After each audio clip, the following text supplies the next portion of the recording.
Q, I know that you only have like kind of a brief idea of this story, so I'm going to read this to you just as much as to our listeners, but I'd love to get your initial reaction here. Um, so this is from the BIN. Gregory N. Washington, the first black president of George Mason University, or GMU, is refusing demands from the Trump administration to apologize over diversity practices, per the New York Times. Washington, who took office in 2020, is facing allegations from Trump's Department of Education that he led a university-wide campaign to implement unlawful DEI policies that discriminated based on race. The Trump administration said Washington violated the Civil Rights Act by allegedly discriminating against white candidates through diversity-focused hiring practices. Officials have demanded a public apology from Washington, which he has firmly refused. Quote, "It's to protect my reputation and the reputation of the campus," unquote, Washington said. He goes on to say, "They are literally investigating me for what they call offenses I made back in 2020, 2021, and that's problematic. It's like changing the speed limit and charging you with speeding 4 years ago," unquote, he added. The administration cited a 2021 quote from Washington shared on GMU's website at the time as evidence of alleged discrimination.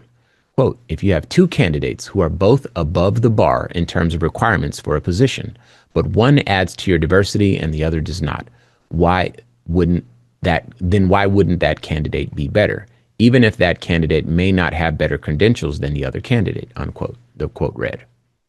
Economics professor Brian D. Kaplan, a critic of DEI programs, said he experienced thinly veiled pressure to hire minority candidates during hiring committee work in 2020. However, communication professor Timothy A. Gibson, who leads the GMU chapter of the American Association of University Professors, pointed out that demographic data shows no major change in faculty composition since 2015, with white professors still making up about 63% of full-time faculty. Washington's attorney, former Maryland Attorney General Douglas Gensler, called the government's accusations gross mischaracterizations, noting that the Department of Education has not identified a single job applicant who was harmed. The attack on Washington also comes amid the Trump administration's efforts to dismantle DEI in higher education. While other university presidents have faced political pressure, Washington is one of the few that have been personally targeted by name. Quote, "Singling out a black leader in this way is not only unprecedented, but also deeply troubling," unquote, the campus chapter of AAUP said, GMU chapter of the American Association of University Professors.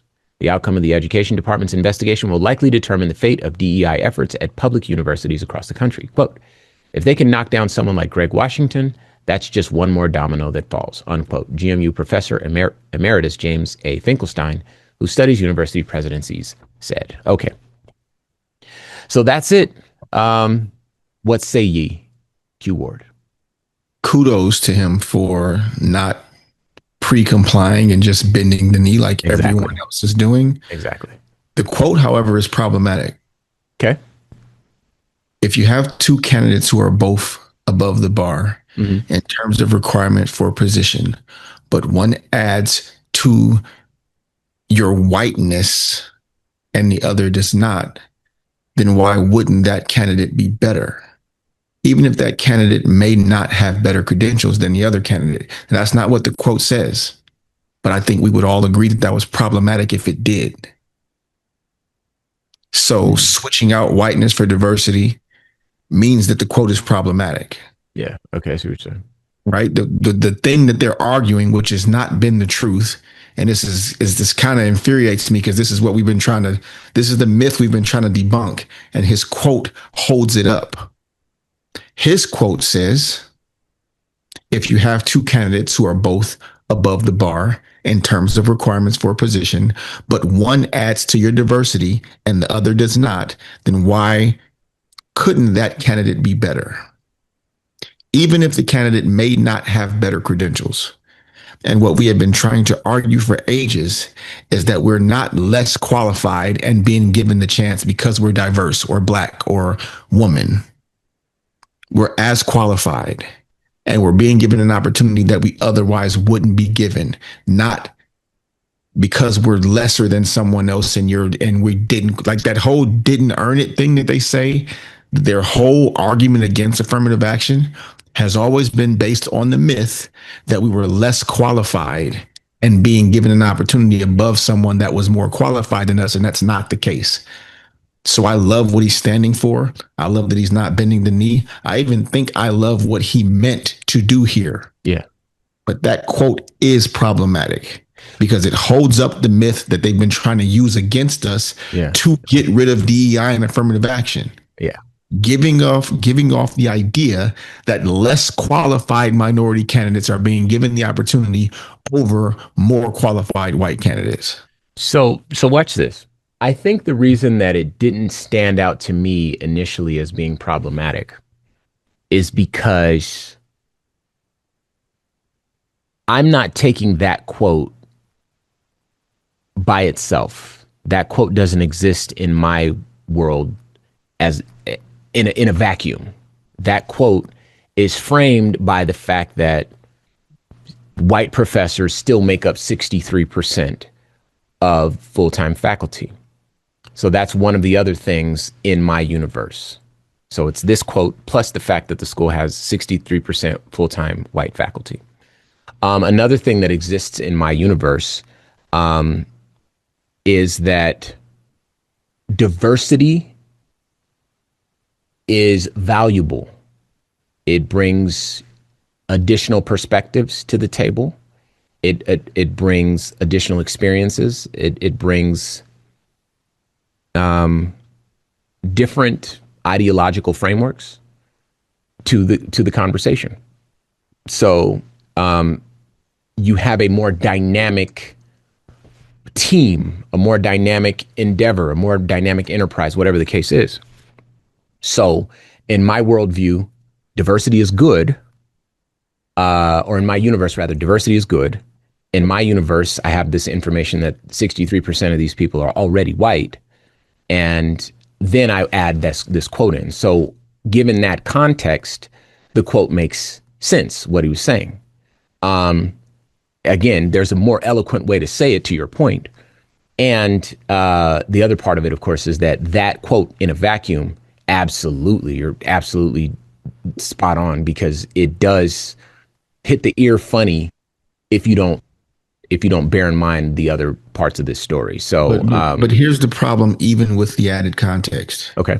If the quote ends at, but one adds to your diversity and the other does not, then why couldn't that candidate be better, period? Then everything you just said is true.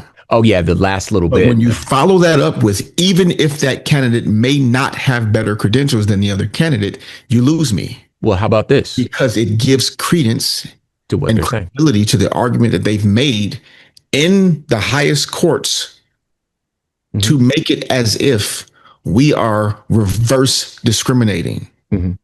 And what we've been trying to say all along is that we don't need to be your charity.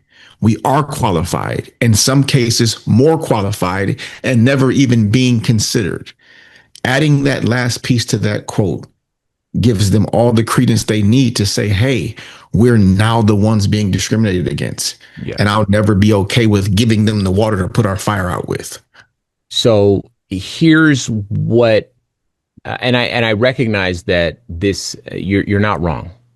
I hear what you're saying. I think, again, the reason why that didn't stand out to me initially is because this is semantics. It's a technicality, but it matters when you're being like exceptionally critical of a phrase, or you're trying to examine it, like give it a legal cross-examination or whatever the case is.